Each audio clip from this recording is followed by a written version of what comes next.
Place maintenant en Market Movers, en direct sur TV Finance et Boursorama, dans Direct Marché. Nous retrouvons Mathieu Driol, analyste senior chez Day by Day. Bonjour Mathieu, on commence par les valeurs qui se détachent aujourd'hui. ST Micro. Oui, bonjour. Alors, on a principalement des baisses ce matin, baisses qui sont assez nettes. D'ailleurs, on va commencer donc, comme vous l'avez dit, par ST Microelectronics, qui est à moins 3,09 pour l'instant, qui ouvre un gap baissier. Alors, on avait un rebond assez qualitatif pourtant depuis le double test de ce support majeur à 17,80, un mouvement haussier qui s'est bien décomposé avec une succession de creux et de sommets ascendants jusqu'à avoir quasiment atteint la résistance à 20,79. Ce matin, gap baissier, on est actuellement au contact de cette zone de support, on va dire plutôt importante, 19,41, 18,99.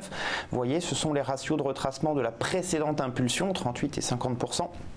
Ce sont des niveaux à ne pas enfoncer si on veut conserver une lecture plutôt haussière. Alors, lecture plutôt haussière qui, bien sûr, est contrariée ce matin par ce gap. Lorsqu'on a un gap baissier comme cela, c'est important. Alors, c'est important surtout si on clôture assez faiblement, puisqu'il prend alors un rôle d'impulsion et il remet en cause le mouvement de rebond entamé depuis le support majeur. Donc, la clôture de ce soir sur STM est particulièrement à surveiller. Parmi les valeurs en baisse également, Veolia Environnement. Oui, un gros mouvement de défiance sur le secteur des utilities. On va en voir plusieurs ce matin. Alors, gap baissier donc sur Veolia, c'est pas la pire. Moins de 20 pour l'instant.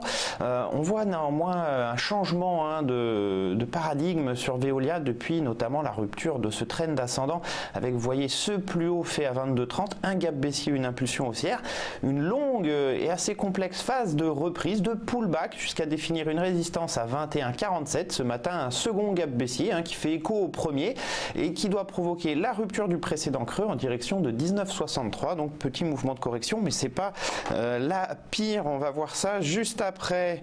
On enchaîne sur Engie.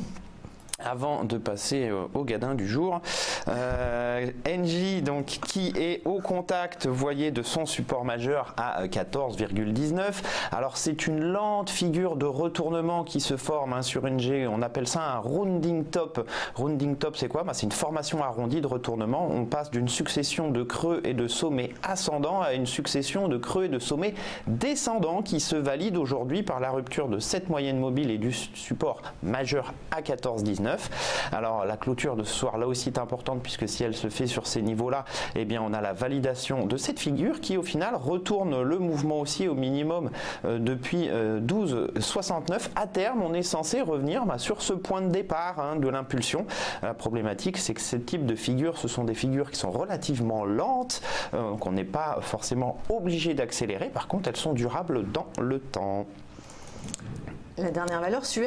Ouais, on finit avec le gadin, moins 15% à l'heure actuelle, on est allé à moins 18 au final, un gap baissier pour le coup particulièrement net et violent. Alors on était déjà dans une succession de creux et de sommets descendants depuis le décembre ici et notamment depuis la rupture de ce niveau majeur à 14,90. Vous voyez, ancien support devenu résistance, belle polarité, signe de dynamique baissière et vous voyez des phases d'impulsion assez nettes. Bon là forcément il semble un peu tard pour agir, sauf si effectivement on est vendeur, puisqu'on a vraiment théoriquement un gap d'accélération et vous voyez on casse quand même ces plus bas là de 2016 et donc on revient sur des niveaux de 2014, 2013.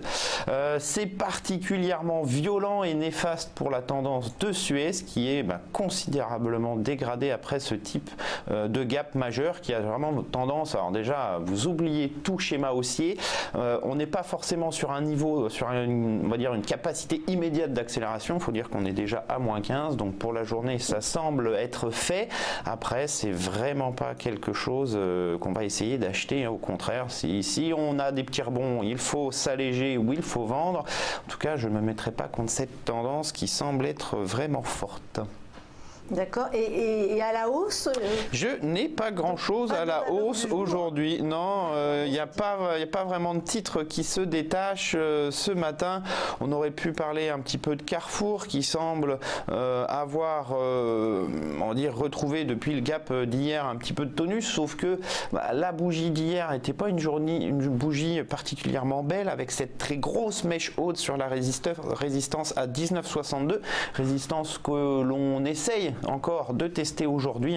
Donc on voit que cette lente figure de retournement semble avoir trouvé un extrême pour l'instant à 19,62. Tant qu'on est sous cet obstacle, c'est un mouvement haussier lent et puis assez poussif. Malheureusement, on ne peut pas parler de retournement dynamique en soi. Très bien, merci beaucoup Mathieu Driol, analyste senior chez Day by Day.